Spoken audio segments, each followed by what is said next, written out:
भाई देखिए बहुत ही महत्वपूर्ण प्रश्न है विद्युत वाले चैप्टर का। और भाई प्रश्न संभवतः एग्जाम में आता ही है। तो इसमें हमें दिया है दो विद्युत प्रतिरोधों को श्रेणी क्रम में जोड़ने पर उनका तुल्य प्रतिरोध 25 ओम आता है। इनको समांतर क्रम में जोड़ने पर तुल्य प्रतिरोध 4 ओम आता है। प्रत्येक तार का प्रतिरोध ज्ञात करो। तो देखिए प्रतिरोध हमें ज्ञात करना है इसमें। तो हमने क्या करा, दो प्रतिरोध दिए तो हमने दोनों प्रतिरोधों को मान लिया, एक R1 हो गया एक R2 हो गया। तो अब इसने सबसे पहले क्या कहा है, सबसे पहले में कहा है श्रेणी क्रम, है ना। तो देखिए प्रतिरोधों को श्रेणी क्रम में जोड़ने पर, तो हमने इन्हें श्रेणी क्रम में जोड़ा तो R बराबर R1 प्लस R2, क्योंकि दो ही है तो ये हमें दिया है कितना है, ये 25 ओम। R1 प्लस R2 बराबर कितना है 25 ओम है। ये समीकरण बना दिया हमने एक। सबसे पहले कौन से में कहा था, श्रेणी क्रम में। अब कहा उसने समांतर क्रम में जोड़ने पर 4 ओम आता है। अब समांतर क्रम में ले लीजिए प्रतिरोधों को समांतर क्रम में जोड़ने पर, देखिए भाई समांतर क्रम में जोड़ने पर क्या 1/R is equal to 1/R1 plus 1/R2। तो हमें दिया है 1/R1 plus 1/R2 is equal to कितना दिया हमें, 4 ओम दिया, 1/4। दूसरी कंडीशन हमारे पास ये आ। अब आप इसे चाहें तो आप इसे ऐसा भी कर सकते हैं, अगर चाहें R1 प्लस R2 कैलकुलेट ले दिया upon R1 into R2 is equal to 1/4।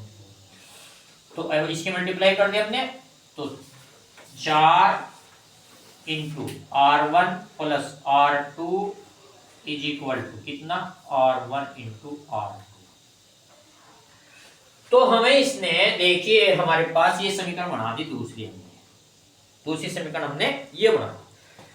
अब हमें क्या दिया है, आप ये देखिए R1 प्लस R2 का मान हमारे पास समीकरण फर्स्ट में आ गया, कितना है 25 ओम है। कितना है 25 ओम। तो देखिए आप क्या करेंगे, इसको समीकरण फर्स्ट से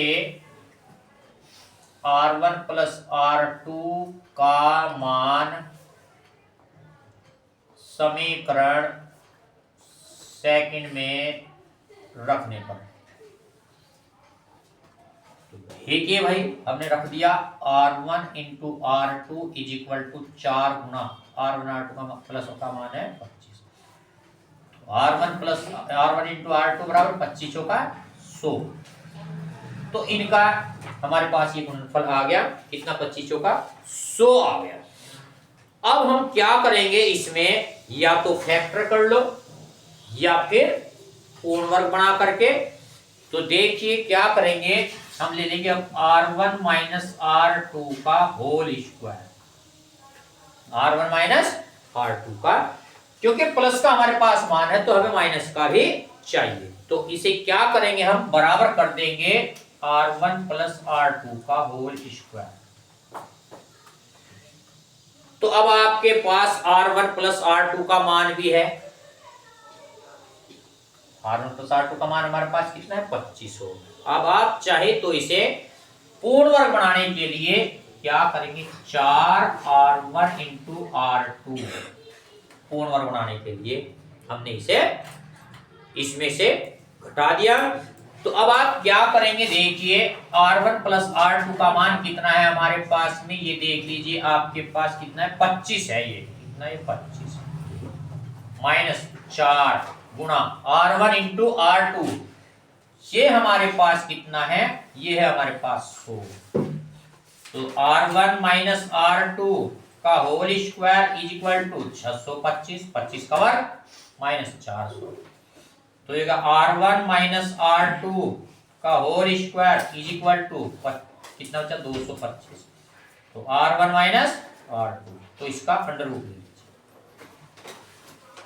तो R1 minus R2 is equal to कितना आ गया हमारे पास 15 आ गया। समीकरण नंबर 3 बन गया हमारे पास। ये बनेगी तीसरी समीकरण।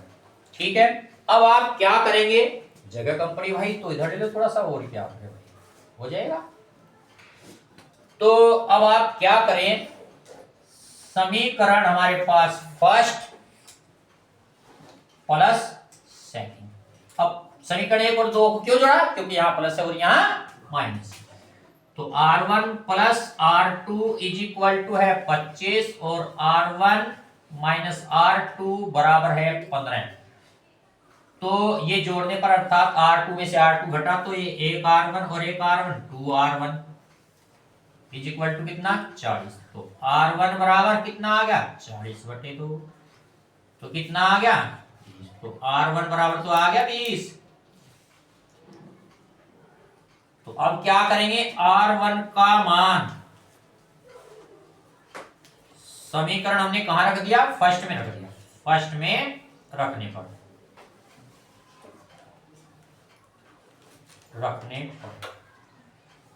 दीजिए भाई, क्या है भाई 20 plus R2 is equal to 25।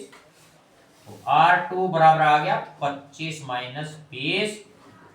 तो R2 इज इक्वल टू 5। तो ये हमारे पास दोनों के दोनों आ गए। पहले का 20 आया और दूसरे का 5 आया है। तो इस चलिए भाई देखिए दूसरा सवाल, किसी L लंबाई तथा A अनुप्रस्थ परिच्छेद के तार का क्षेत्रफल 4 ओम है। इसी पदार्थ के किसी अन्य तार का प्रतिरोध क्या होगा जिसकी लंबाई L/2 तथा परिच्छेद का क्षेत्रफल 2a है। तो अब इसमें हमने क्या करा कि हमने सबसे पहले 4 ओम के प्रतिरोध के लिए हमने तार की लंबाई मान ली L। फिर अनुप्रस्थ काट का क्षेत्रफल हमने ले लिया A, दिया हुआ सभी हमें। हमने इसकी प्रतिरोधकता क्या ले ली, रो, विशिष्ट प्रतिरोध कहते हैं इसको। तो इसके लिए R इज इक्वल टू रोहो L/4 नहीं A, R बराबर रोहो L/A। तो ये फॉर्मूला है। तो R हमारे पास कितना है 4 है। तो अब हमारे पास में ये इसकी पहली कंडीशन आ गई, ये 4 बराबर रोहो L/A आ गई। तो अब इसके लिए इसने फिर क्या कहा था, एक अन्य कंडीशन और दी थी दूसरे।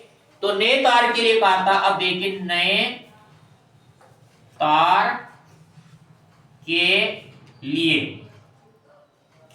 नए तार के लिए अब प्रतिरोध क्या हो गया, प्रतिरोध ये हमने ले लिया बराबर R नए के लिए। तो इसके लिए फॉर्मूला हमारे पास हो जाएगा rho R is equal to resistance बराबर, तो क्या हो जाएगा रोहो L/2 हमारे पास है अपोन। अब क्षेत्रफल कितना कह दिया उसने, कितना कह दिया 2a हो गया। कितना हो गया भाई, ये हो गया 2a। अब हमने क्या किया, अब ये ऊपर जाएगा, इसके बाद इसकी मल्टीप्लाई हो गई, कितना होगा रोहो L/, इसकी गुना इसके साथ हुए तो कितना होगा 4a हो गई, 4a, A4 एरिया अर्थात क्षेत्रफल हो गया। तो अब हमारे पास ये समीकरण नंबर बन गई दूसरी। 2 समीकरण हो गए हमारे पास में। अब हम क्या करेंगे, समीकरण 2 को समीकरण सेकंड को फर्स्ट से भाग करने पर, अब हमारे पास पहले समीकरण आई थी क्या, तो ये आएगी 4, क्योंकि आर का मान में दिया था 4, तो 4 बराबर रो एल अपॉन ए, समीकरण फर्स्ट थी। फिर नए तार के लिए हमने प्रतिरोध आर मान लिया था, तो आर बराबर रो एल अपॉन 2 थी। परिच्छेद का क्षेत्रफल कितना 2a, 2 दूनी 4 हो गया। तो समीकरण हमारे पास दूसरी आ गई थी r equal to rho L upon 4a, second समीकरण बन गई। अब हमने क्या किया कि समीकरण सेकंड को समीकरण 1 से क्या कर रहे हैं, भाग करने पर कर रहे हैं हम इसे, तो कर दीजिए भाई। क्या हो जाएगा देखिए, r अपॉन कितना 4 इज इक्वल टू ये है रो एल अपॉन कितना भाई 4a, और भाई ये हमारे पास था रो एल अपॉन ए। तो अब आप देखिए, इसकी मल्टीप्लाई इसके साथ और इसकी मल्टीप्लाई इसके साथ, r upon 4 is equal to rho L upon 4a rho L multiply a। तो देखिए रो एल से रो ए एल और ए से A, r upon 4 is equal to 1 कितना 4, 4 एकम 4 r और बराबर 1, तो 4 और 4 बटे 4, तो r बराबर आ गया 1 4। तो ये हमारे पास ये क्वेश्चन था। तो यहां लिख देंगे अतः प्रतिरोध, क्योंकि हमारे पास आगे था रो, तो प्रतिरोध 1/4 रह जाएगा। कुछ कर दिया